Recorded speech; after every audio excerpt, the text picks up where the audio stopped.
Welcome to the Midlife Men podcast with me, Philip Briscoe. Today, my guest is Jerjian.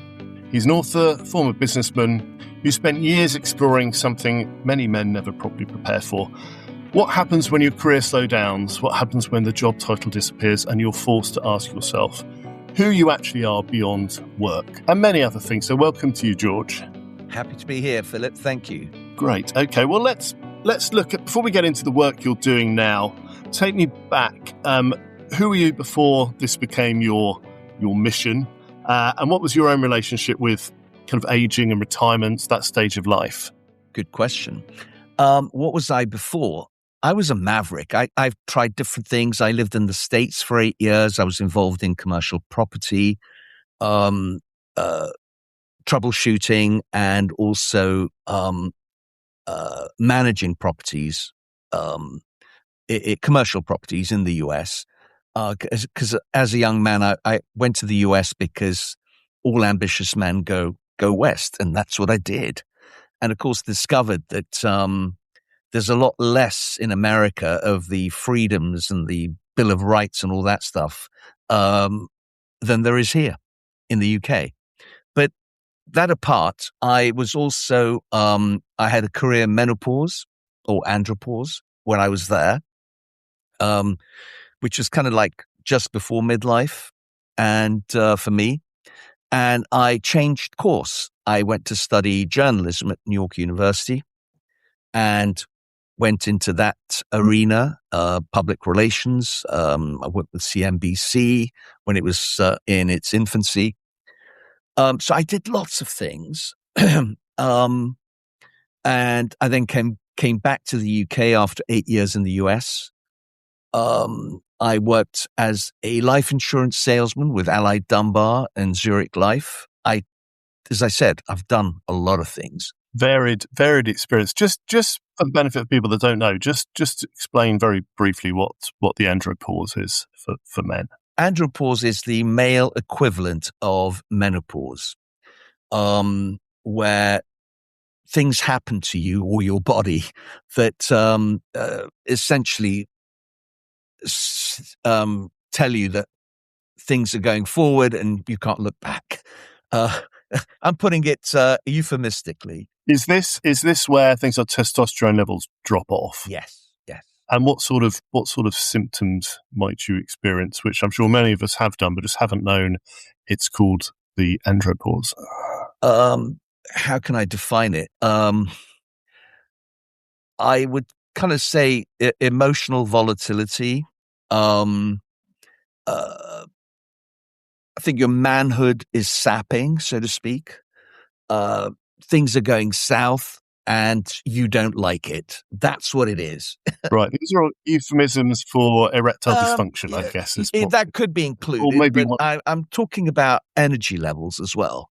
Your energy levels are not there as they used to be. And that's very frustrating for a man because, women can talk very easily about these things. Men, not so much, because it touches their ego and their identity. And that's something I discovered, which we can talk about later, the challenges for men in retirement and the fragility of their egos, particularly in retirement when they're very vulnerable. So I'm assuming there's a lot of men walking around in their late 40s, 50s who are experiencing this lack of energy and maybe just and don't really know why. I mean, maybe they assume it's down to aging, but I guess haven't got an explanation for why they might feel the way they do. But I guess the relief, I guess, is there is a perfectly reasonable explanation. Whether that's helps, whether that's good or bad.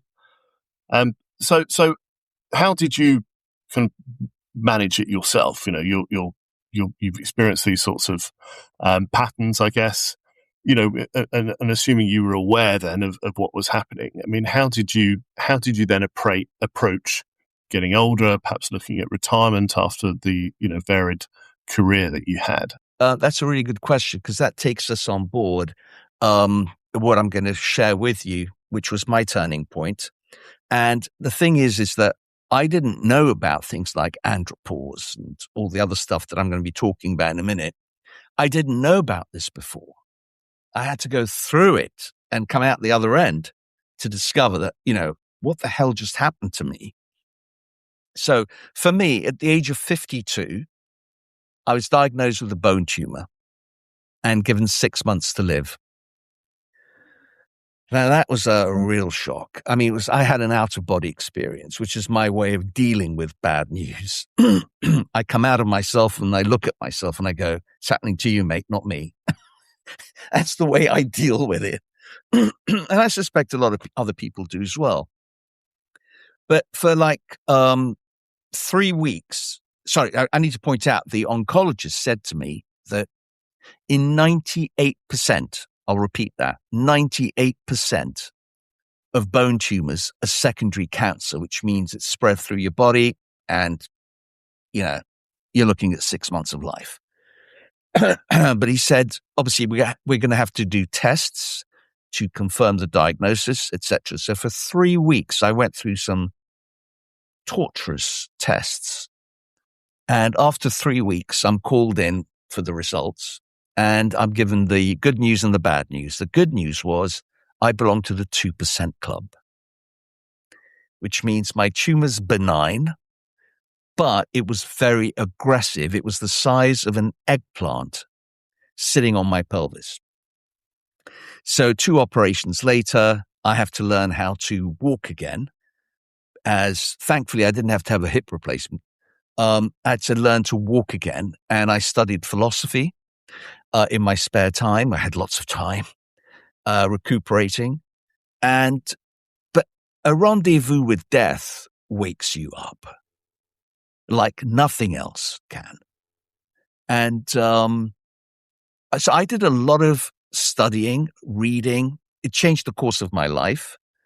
And one of the things that I help clients with is I take them to their deathbeds. I studied Elizabeth Kubler-Ross on her hundreds of interviews with people who were dying. And she said that so many of them were angry and resentful that they had not lived their lives the way they had wanted to live it. They'd always done it for other people, always sacrificing for other people at their expense. And that resonated with me, as I think it does with a lot of men. We're kind of trained culturally to be the protectors, the providers. We're always giving. And it's only too late we look back and realize, oh shit, I didn't live my life. And I did not want to be one of these people. And so I changed course. I went through the hard stuff. And it is hard to change because we don't realize the mindset we have. You can't change it with just willpower. It won't work. Our mind is like a thermostat. If you go above, it'll bring it down. If you go below, it'll bring it up. It's how do you change the thermostat is tapping into the unconscious, the subconscious mind. And no one's trained us to do this. And when we think that, our educational system should be training us to do this. And it took me a while to realize the educational system is not there for our benefit. It's there to make us soldiers in the war of economy, to make us sort of providers. And so we don't question life. We just do it until we have a rendezvous with death, or we're on our deathbed when we are able to evaluate the reality of where we are. And so that's why I take my clients to their deathbed, to make them realize that, this is actually in post-midlife, in retirement, you need to be addressing this question. You can't just drift into oblivion, because that's where dementia and Alzheimer's await you. You do not want to go down that road. So your tumor diagnosis then, although benign, Do you look back on that favourably then? Because actually what that did was give you that wake up and meant that you didn't have that deathbed experience, regretting that you didn't actually do what you actually wanted to do. And to your point that, perhaps the school system and the way that we're set up is entirely driven, isn't it, by if you work hard and you'll get paid more and you can buy a bigger house and you'll be more successful, and just don't get off that treadmill. That's what you need to do. And then, perhaps getting into middle years, even before retirement, I think a lot of people, especially when you can see mortality over the horizon, start to realize that that's not what fulfillment's about. It might be for many people, but actually it is. And I went through this myself. What is it? Who am I? What it is that I'm here to do? And I pretty much, if I don't know, I'd like to find out quite quickly. And does that align to the sorts of problems that you address when you're talking to your clients? Absolutely. And you're absolutely right. For me, that event, to answer your question, I look at my life before that event and after that. And since that event, I've been living on bonus time. So technically, I should have exited back then, but I was given this opportunity to live a different life, a more fulfilling life. And this is what I tell retirees, is that don't just amble into oblivion. This is an opportunity for you to make your life the best that it could be. And I'm not just talking bollocks, I'm talking reality. The choices are very simple. Drift into oblivion, where dementia and Alzheimer's await you. And both my parents went that way, unknowingly. I don't want to go that way. And I may get it, but it's going to be way down and they're going to take me out horizontal. That's how I want it. Do you think, though, that a lot of people, perhaps they don't enjoy their job and they're waiting for that retirement date, and they think, once I retire, I can restart that, it'll be great. I can enter retirement and it'll be fantastic. But actually they reach retirement and they don't really have a plan. And it's not what they thought it might be. I mean, do you find that that's a common cause, that people just think everything's going to be all right, but without putting in any planning? That's absolutely correct. And the reason is everybody's been programmed to save as much as they can. And most people don't have enough money, but that's a different conversation. But the finance is the most important. Everything else, we'll tackle it as we go along. What people don't realize is the first casualty of retirement is your identity. And this is not common knowledge. It's very uncommon, actually. People don't recognize that. And the thing about identity is that it's so deeply intertwined with who we are, with our ego, that I talk about scaffolding. So when your work goes, the scaffolding collapses. And your own family, only human, when you start spending more time at home, your spouse, I'm talking about to the men here, your spouse is going to go insane. Because as men, we like to take over things, right? We like to do things. And the women have been running the show for like decades. And suddenly you've come into the equation and you think you can sort things out. But it's our ego, right? It's the human condition. But we go on a collision course, relationship-wise, not just with our spouses, but even our kids. Because we now don't have conversation. We don't even know who we really are now without our work. And so this is where I tell people that you need to find a new identity, right? And I'm not talking about going shopping and finding one. I'm talking about, this is an inside job. Nobody can tell you who to be and what to do. And this is the first time in our lives we have the opportunity, which is something that we struggle with, of how to define ourselves for this next chapter of our lives. And it should and could be the best yet, if only we can change our mindset and find a new identity and a new purpose and a new joy. So presumably you have to think about this a little bit before the day of your retirement party? Presumably, you have to be it's wise to start to go through that process in advance. But I guess my next question is, how do you do that? How do you find out what you really want to do and who you are? Not because you spent so many years thinking with your head and your rational, logical brain. Identity seems so kind of tied with job and what you do. How do you even begin after 60 years? How do you unpick that and start to have a far more kind of level playing field, if you like, for working out what next? It took me 9 years to realize that I was drifting. I was fortunate, okay? I was unfortunate to be diagnosed with a bone tumor, but I was fortunate that it was a misdiagnosis, if you like, because I belonged to that 2% club. But I drifted into this sort of semi-retirement space for 9 years. I was lucky because I was only 52 when I retired, semi-retired, right?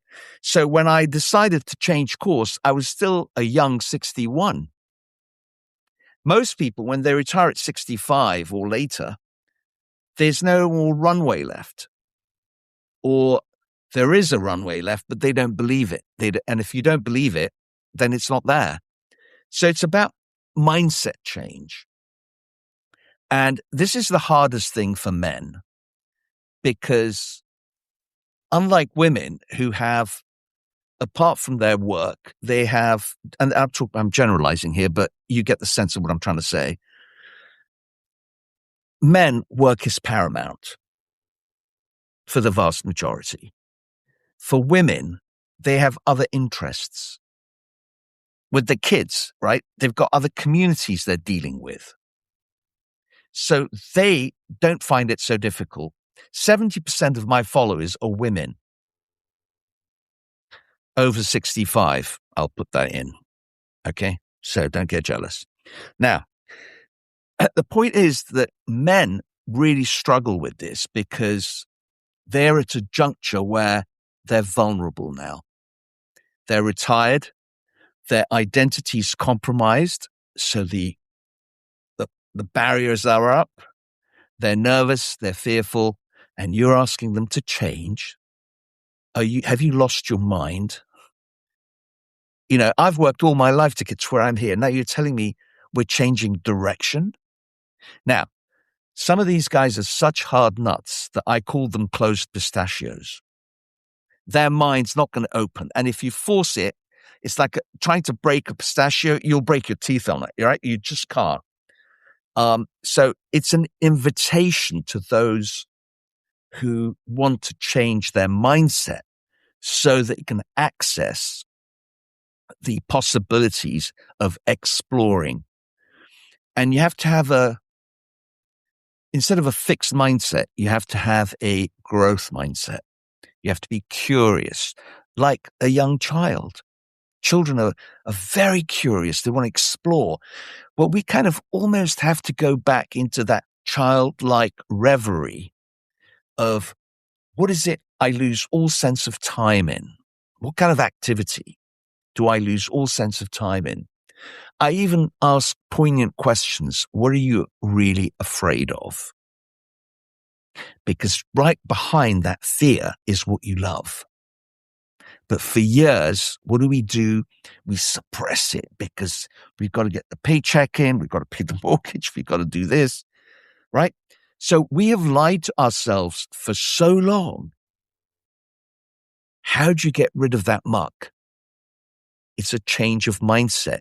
There's an element of taking a leap of faith at a time when it's almost counterintuitive to do it because everything in you is telling you, play it safe now. So how do you know this? How do you come to this, realization yourself? And then how do you, and then these terms, growth mindset, etc. If you've never heard of a growth mindset, how are you going to even begin on this journey? Because I imagine you're lost at sea. You've lost your identity. You've fallen off a cliff edge. You're probably slightly depressed, actually, because it's a new world. You don't know what you're doing. So how do you get to grips with anything near a kind of way forward? That's such a good question. I can say that if you have the determination to change your life for the better and to do something extraordinary with the rest of your life, and we each have it in us to do that. And I don't care whether you are a janitor or a CEO or anything in between. Your attitude and what you bring to your work, and your work now could be very different to the work you've had before, or it could be similar, but you almost want to carve out a new identity for yourself, right? How do you do that? Let's just explore that for a minute.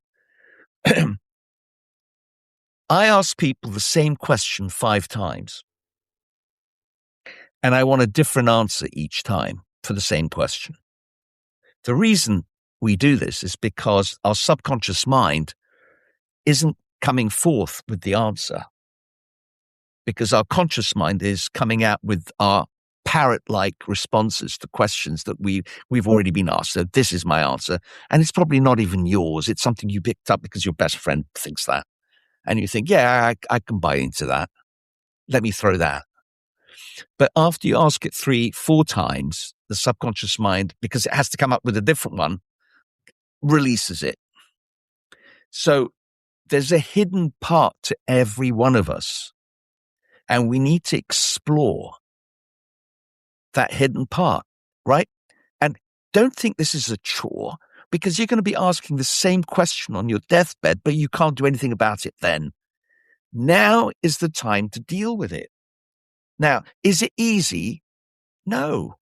It's hard, it's challenging, but know this, that whatever challenges you have going on this new search of a new pathway is so much better than being stuck, depressed, and not in a good place. And by the way, you're not just harming yourself, you're harming the rest of your family as well.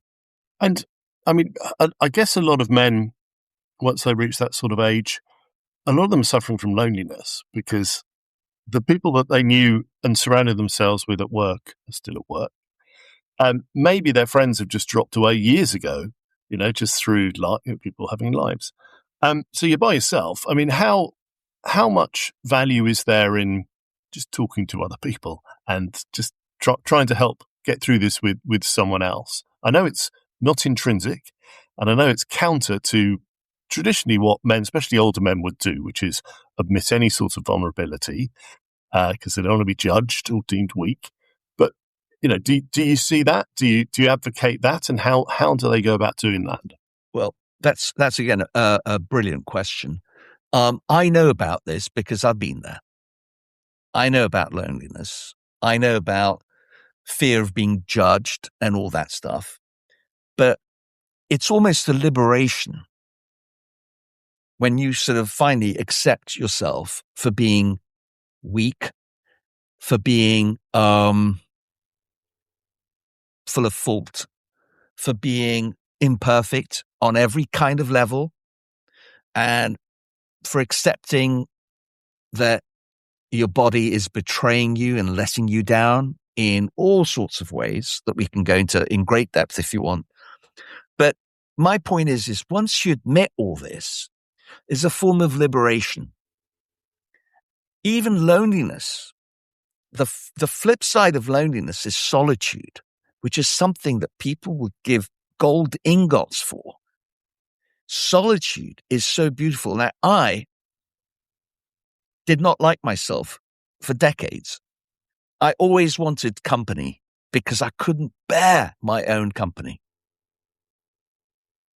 That's a psychology of its own. I'm not going to get into now.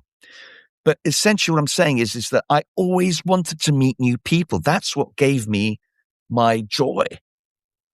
And when I went on a 30-day silent retreat to find myself, this is after my 9 years of semi-retirement and coming to the dead end, to find a new way out, I went on a 30-day silent retreat to clear away all the cobwebs in my life, to find a new way out, to find a new solution for myself.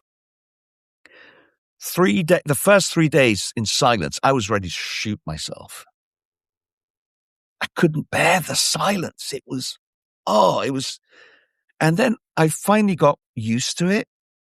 And there was so much depth and wealth in that solitude of journaling, writing about my feelings, finding out about myself, things I didn't know or had denied myself, and also meeting a part of me that I had long denied and suppressed in order to be part of society, whether it's a school, at work, or whatever.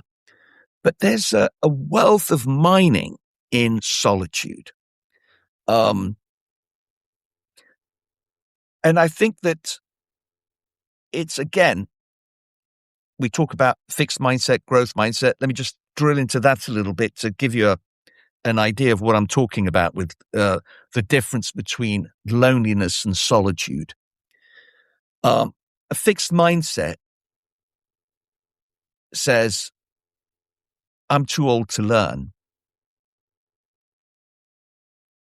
A growth mindset would say, I'm too old to learn yet.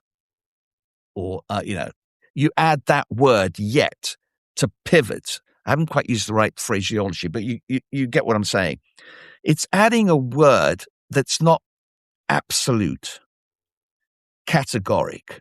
It allows an opening for exploration. And again, that's the open mindset. And so I think, let me just use another one to make it more clear. I can't do math. I can't do maths very well, or I'm terrible at maths. And then you just add the word yet and just pivot. And in a sense, the loneliness is we're lonely out of choice, but we're just not aware of it. We can't be bothered to go out and make friends. We just want to, but there's more than that. It's because we're retired. When you go out and you meet people and they ask you what you do, and you say, I'm a retired lawyer or a retired teacher, people's interest flat. Just literally, people go, oh God, he's got the plague. Move away. Right? And so 1 or 2 and 3 times this happens. Is it a surprise you don't want to go out? And you don't want to go out because, let me give you an example in my personal life. My own father, who was a larger-than-life character, had Alzheimer's and it was getting worse. And one Christmas, we had lunch, the whole family's there. And we're lining up to pick food. My father is behind me and he goes, am I a ghost? My heart dropped. And I thought, oh shit, I can't believe it. Now, I know why people weren't going and talking with him, because he's going to be talking gobbledygook. And nobody wants to go through that. And he wasn't always out of it. He'd have sort of moments of lucidity, like this occasion, like, am I a ghost? Why is no one talking to me? And so my point is that you don't want to reach that point, right? This retirement thing has been broken. The retirement equation is broken because of longevity. And so you have to reinvent yourself and, use curiosity, find a new identity that you'd like to step into. If you're in accounting, you might move into gardening. We're not talking about you finding bookkeeping gigs because you're just, that part of you's gone. Don't go back to that. And so just to finish off on this, you have to find a new identity and a new purpose that gives you joy. And then guess what? Loneliness is not going to be an issue here, and neither is your health. Just to help people listening then, can you give examples of, what you might be talking about here? Because if you think, Frank's retired, 65 years old, plays golf every Sunday and was an accountant.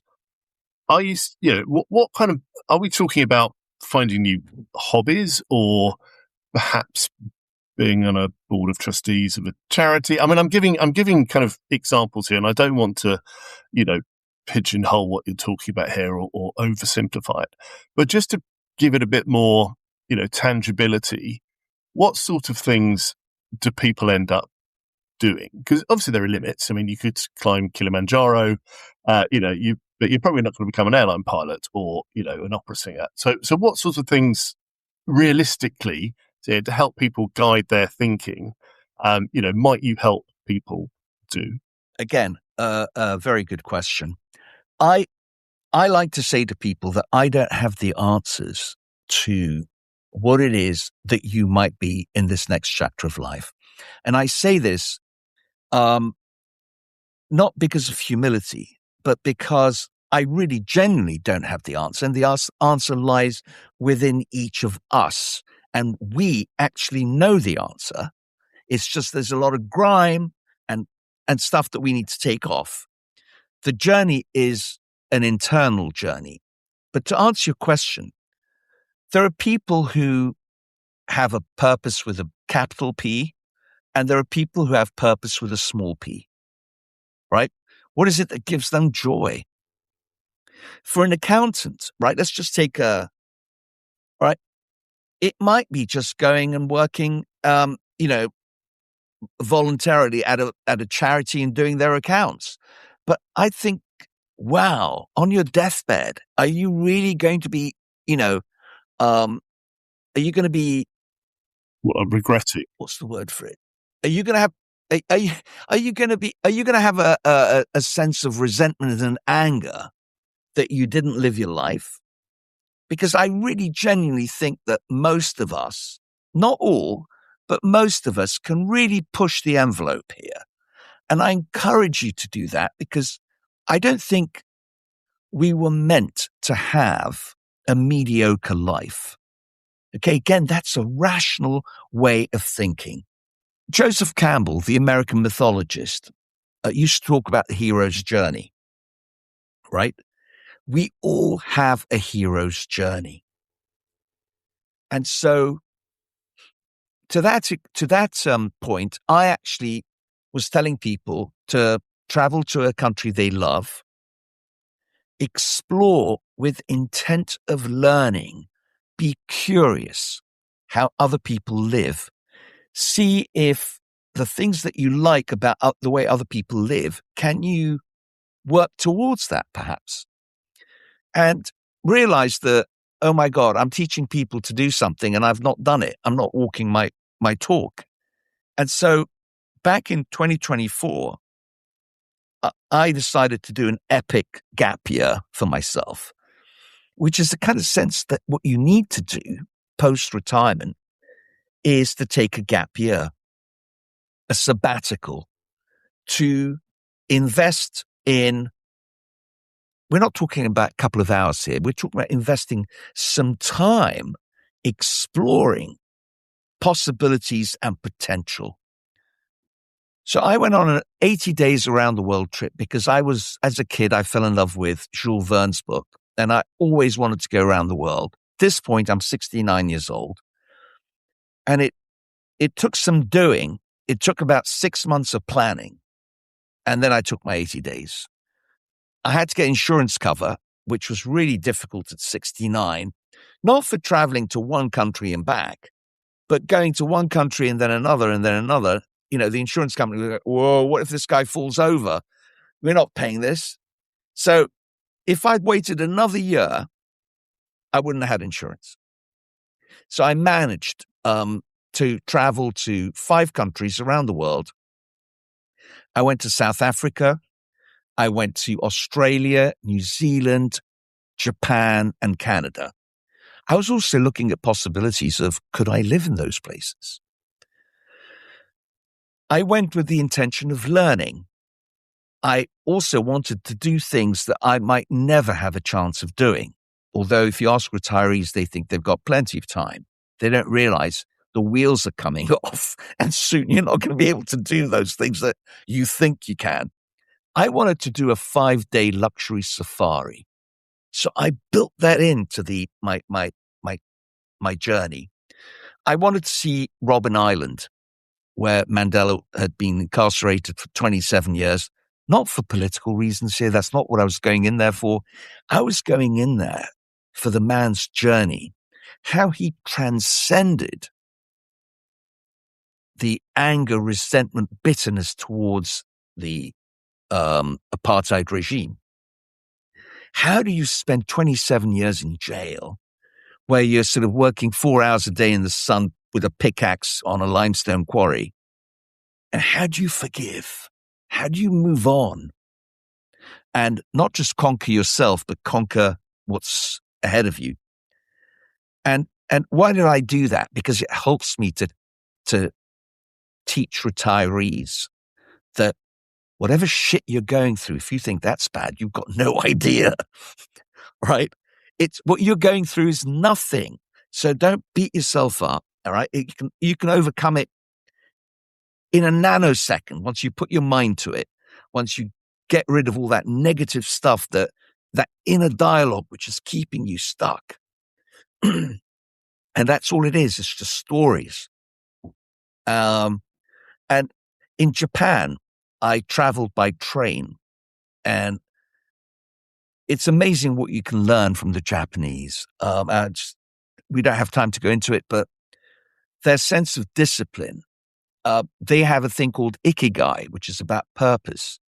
And these people, it keeps them mentally and physically and emotionally in a good place because they're doing something worthwhile with their lives. And obviously not all of them, but they have this concept, ikigai, which is applicable wherever you are in the world. And so I brought that into my teaching mode. In another thing which is really opens you up is when you go to these places where you become awestruck at the majesty of the landscape, the Canadian Rocky Mountains, those unbelievable scenery that sort of your eyes water with wonder. And it's there that you suddenly sort of see and think about your own life. What do I want to do with the rest of my life? And I think that's the important question. And I'd like to give a quote, which I think is paramount, is Mary Oliver, the American poet laureate, has this question that says, what will you do with your one wild and precious life? What will you do with your one wild and precious life? And I think that's such a powerful thing. And we think that, every day we get up in the morning, we don't think about, we might not make it to the end of that day. We don't have any conscious understanding that every day is a lifetime. And if we look at our lives as sacred, we could do some magic. And I guess you don't know when is your last day. As someone said to me, don't save the good wine, drink the good wine. What a fantastic piece of advice. But what about, I just want to ask you, George, so, for people listening to this and thinking, well, I'd love to do that, but my budget doesn't stretch to, going on a journey to somewhere like Australia. I want to do this, but I don't have the luxury of, and however much we don't want to be focused on, the reality of money. I mean, it does mean that you go down certain paths. How can people listening to this still, find a way forward, plan, but on a more budgeted level? Sure.